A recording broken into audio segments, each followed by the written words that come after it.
was 18 years old when I got married. I belonged to a very conservative family, a Baloch family, where good daughters never say no to their parents. My father wanted me to get married, and all I said was, if that makes you happy, I'll say yes. And of course, it was never a happy marriage. Just about after 2 years of getting married, about 9 years ago, I met a car accident.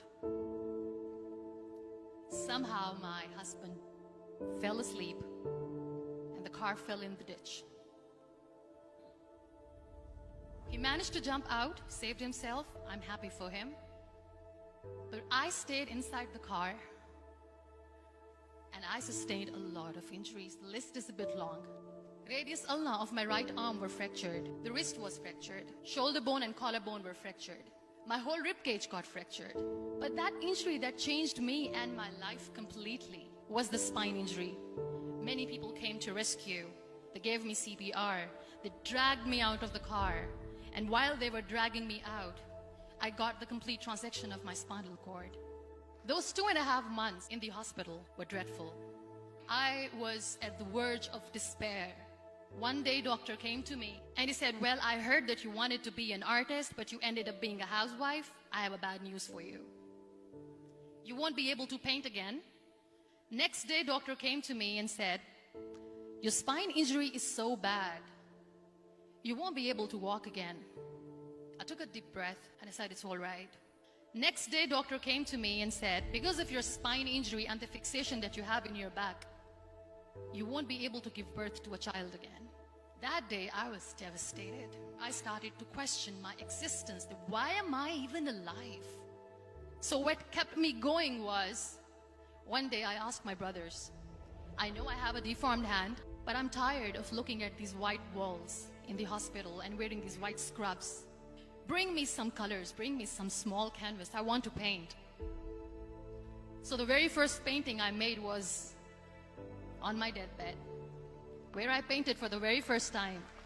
What an amazing therapy it was. Without uttering a single word, I could paint my heart out.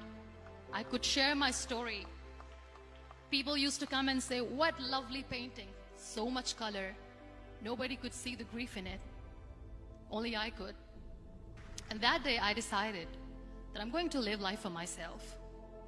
I am not going to be that perfect person for someone. I am just going to take this moment and I will make it perfect for myself. That I'm going to fight my fears. So I wrote down one by one all those fears. And I decided that I'm going to overcome these fears one at a time.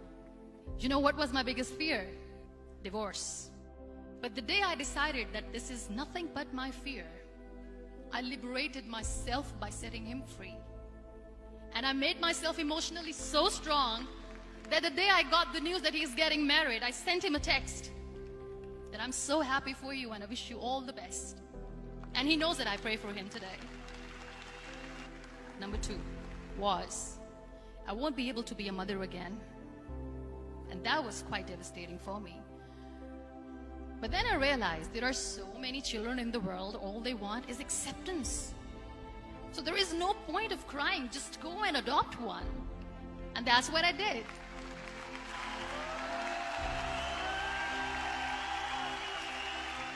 I gave my name in different organizations, different orphanages, and I waited patiently.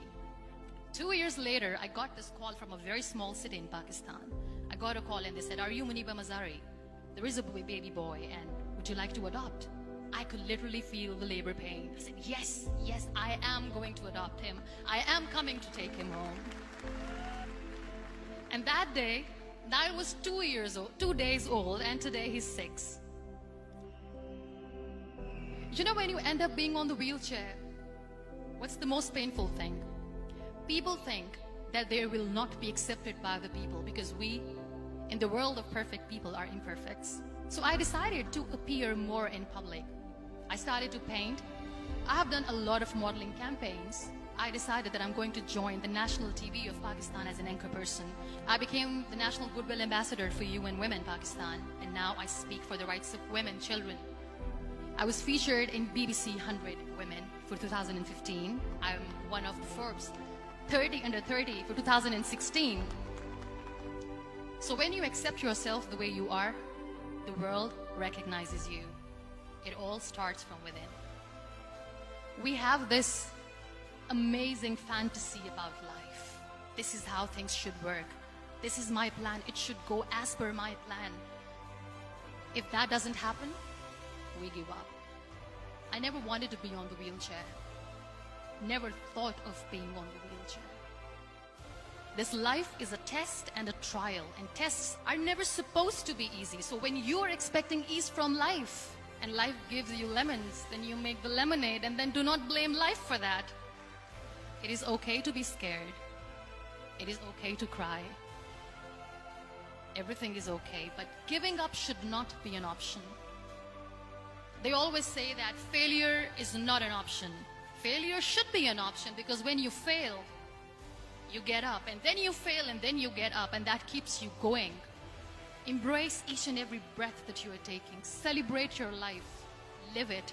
Don't die before your death. Real happiness lies in gratitude. So be grateful, be alive, and live every moment.